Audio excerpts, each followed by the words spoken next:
The South doesn't whisper, it hums. Under your feet, behind the trees, inside the walls, something is always humming. And in Mississippi, silence isn't peace. It's a warning.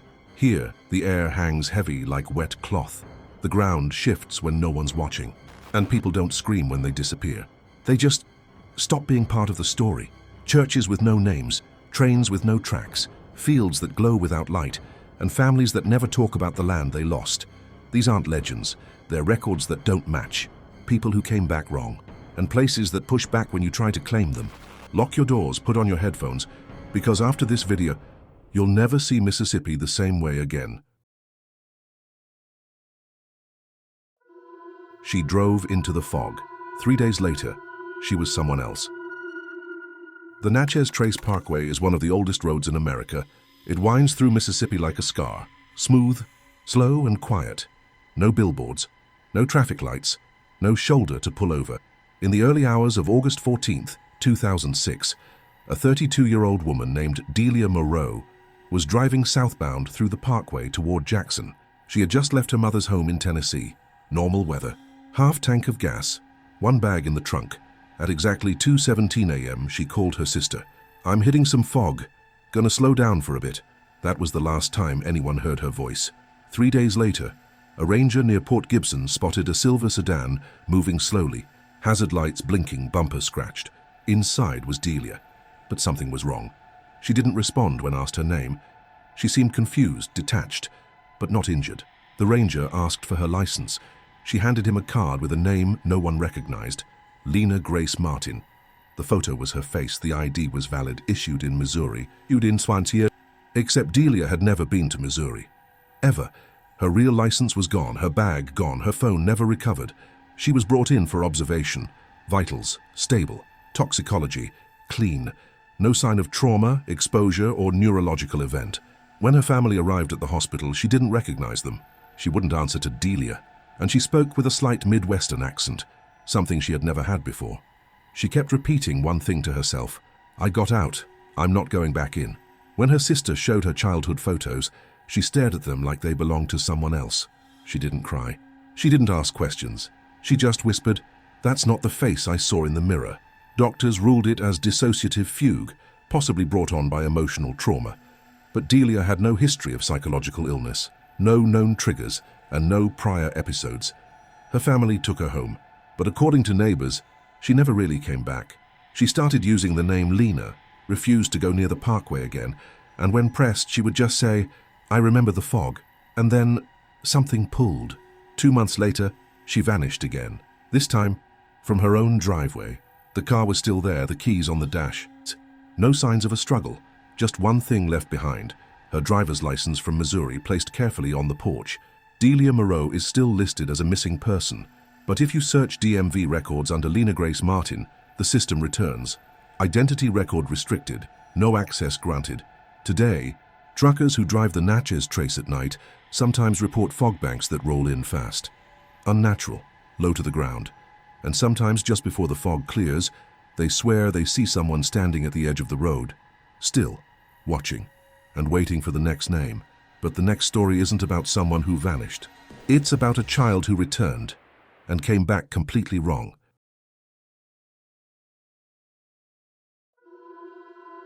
The boy who came back but wouldn't talk. On June 4th, 1995, a 9-year-old boy named Mason Hightower went missing in the woods behind his grandparents' house near Leaf River, Mississippi. He had followed the family dog into the trees. No jacket, no flashlight, just sneakers and a slingshot. He was gone for 72 hours. Search teams from across Greene County swept the area. Boats dragged the river. Volunteers set up checkpoints on nearby logging roads, and still nothing. Until the morning of June 7th, at exactly 6:13 a.m., Mason walked out of the tree line, calm, clean, and barefoot. He didn't speak, he didn't cry. He just looked up at his grandfather and sat down in the dirt. Doctors examined him. No signs of injury, no dehydration, and somehow no insect bites, cuts or even scratches. When asked what happened, Mason said nothing. Literally nothing, not one word. Over the following weeks, speech therapists, psychologists, even trauma counselors were brought in. He remained mute, but alert. Then the drawings began. Mason started sketching constantly, using graphite pencils and grid paper. Circles, triangles, rectangles, all arranged in identical geometric sequences. At first they looked like random doodles, but when one teacher showed them to her husband, an engineer at Keesler Air Force Base, he noticed something. The shapes matched radio frequency modulation patterns used in outdated military encryption systems. That discovery never made it into the public report. Instead, the family was told not to speak to media. A social worker was assigned to monitor the household, and Mason was quietly transferred to a specialized education program out of state. But before he left, his grandmother told a neighbor something strange, that Mason had whispered in his sleep. The first words since he'd returned, "They didn't want me, just the numbers." Later that year, their home burned down. The official cause was electrical malfunction, but the timing and what had been stored in the attic raised questions. Boxes of Mason's drawings, medical files, and a cassette recording made during one of his sleep episodes. The neighbor who heard the tape before it was destroyed described the audio as not a child's voice, not even human. It sounded slowed down, like it wasn't meant for ears. Today, no one knows where Mason is. His records were sealed when he turned 18. The last known address listed him as living in Nevada for 6 months, before disappearing again. But in 2014, a librarian at the University of Southern Mississippi claimed a man came in asking to view declassified communication files from the Cold War. She said he looked young, mid-20s, but his ID said he was born in '86. His name? Mason Hightower. And when she tried to make small talk, he didn't speak. He just pointed at the documents and drew something in the margin of her notepad. A triangle, a circle, a square, in that exact order, just like the old drawings. But what the next mystery shows is that not everything that vanishes in Mississippi stays gone. Sometimes it waits for nightfall and opens its doors again. The church with no records and no name. There's a stretch of marshland just outside Ellisville, Mississippi, where the trees grow too close together. Where the fog doesn't rise, it clings. And the ground beneath your boots always feels like it's breathing. Locals call it Tallahala. Technically, it's part of a protected wetland, but for decades, hunters and fishermen have whispered about something deeper inside, something that isn't marked on maps, but shows up in memory. A church, wooden, one room, windows lit from the inside, with no one around to light them. The first written report came from a bow hunter in 1974. He followed a trail of deer prints off route and saw a white steeple through the trees. He approached slowly, bow drawn, but the moment he crossed a narrow creek, the lights turned off. When he reached the clearing, there was nothing there, just moss, mud, and half-buried fence posts. In 1981, a survey team sent to document the area's water levels reported an unidentifiable structure near Grid Sector 12. The notes described a simple chapel, roughly 12-15 feet, with a pulpit and 10 chairs. They returned the next day to photograph it, but the clearing was empty, no building, no footprints, just a Bible, waterlogged, pages blank. Since then, the sightings have continued. A pair of duck hunters saw candlelight flickering through the trees. A teen hiking alone claimed to hear organ music when no one else did. And in 2006, a fire warden got turned around in the fog and ended up in front of a wooden door. When he knocked, it opened from the inside. He never said what he saw, just that it wasn't a church anymore. He retired early, moved to Montana. His cabin burned down 2 years later, cause unknown. No photos of the church exist. Every attempt to capture it, analog or digital, results in black frames or corrupted files. One man even tried to sketch it from memory. He finished the outline and then scribbled over the rest until the paper tore. But satellite imaging from 2010 revealed something no one expected. In a remote section of the swamp, only visible at certain times of day, the tree canopy opens into a perfect octagon, exactly the same shape as revival-era churchyards. When locals are asked about it, most just say, "There used to be something out there, but it didn't belong to us." Some believe it was a church. Others say it was never a place of worship, only a place of gathering, and those who claim to have entered it never agree on what was inside. A mirror, a choir, a long hallway, or just dirt. But nearly all of them say the same thing when they wake up from the nightmares. It was full, but nobody had faces. And what's worse than that is what still echoes underground, where the train never ran, but the sound never stopped. The train tunnel that wasn't finished but still echoes. Under the city of Vicksburg, beneath the Civil War ruins and colonial bricks, there's a tunnel that doesn't go anywhere. It was meant to be part of a new rail line in the 1930s, a shortcut through the bluffs that would connect freight yards to the river port. Construction began in 1932, 200 feet dug, then stopped. No clear reason why. Funding vanished. Contracts dissolved. The project was abandoned. But the tunnel remained. Locals mostly forgot about it until the sound started. Once a year, always in August, always at night, the air around the old site vibrates. Nothing violent, just subtle tremors in the soil, followed by the unmistakable sound of a train approaching. Not a rumble, not an engine. The whole thing, wheels, whistle, brakes, like it's pulling into a station. But there are no tracks. People in the area have reported hearing it since the 1950s. At first, it was brushed off as atmosphere, temperature, imagination. But in 1971, a university geology student placed a microphone at the entrance of the tunnel during the echo night. The next morning, the recorder was gone. His tripod had melted, and the surrounding plants were blackened at the edges, like they'd been singed. Later that decade, a maintenance worker for the city noticed something odd in the blueprints. The tunnel didn't just end, it curved downward, sharply, like it was burrowing, not connecting. But no one could confirm this. The final section had caved in years earlier, blocked by rubble and silt. When a team attempted to scan the lower levels using ground-penetrating radar, their equipment failed 5 minutes in. One technician suffered sudden vertigo. The other claimed he heard footsteps behind him, underground, where no one else had entered. Over time, people began to treat the site like local folklore, except for the night of August 22, 1994. That year, a power outage swept a 3-mile radius around the tunnel, exactly at 2:13 a.m., the time locals say the train is usually heard. When power returned 40 minutes later, a city surveyor found something new, a long strip of flattened earth above the tunnel, like something massive had passed underneath. And in the middle of that strip, embedded in the clay, a rusted iron rail spike untouched by time. Since then, the city fenced off the site.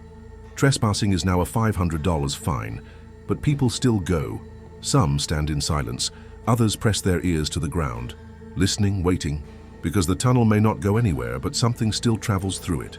And those who hear the echo swear it's not the sound of arrival. It's the sound of something circling back, but the next place doesn't echo. It glows, and no one dares to harvest what grows around it.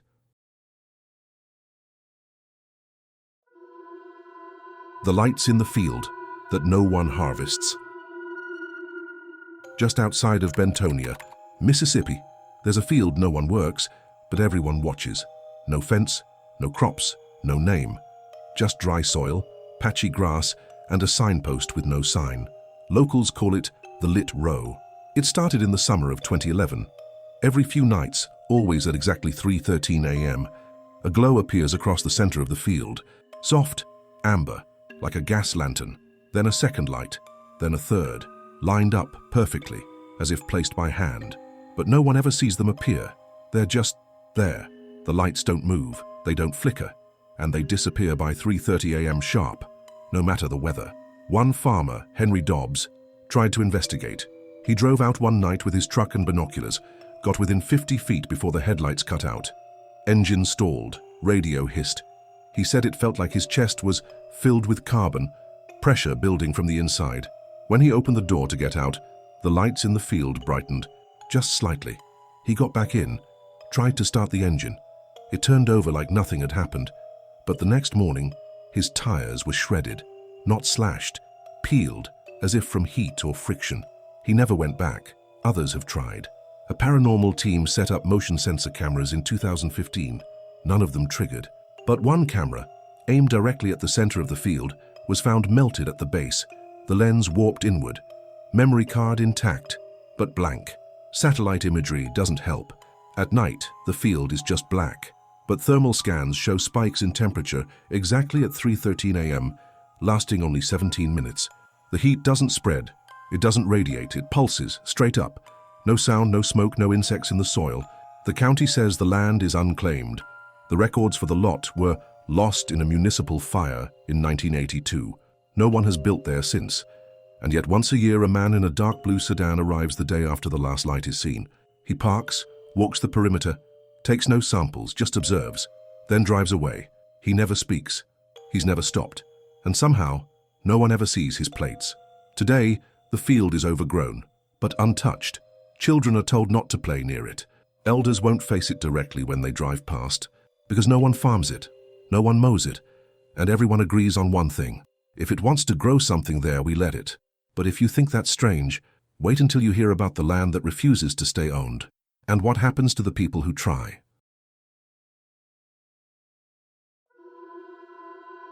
The land that won't stay sold.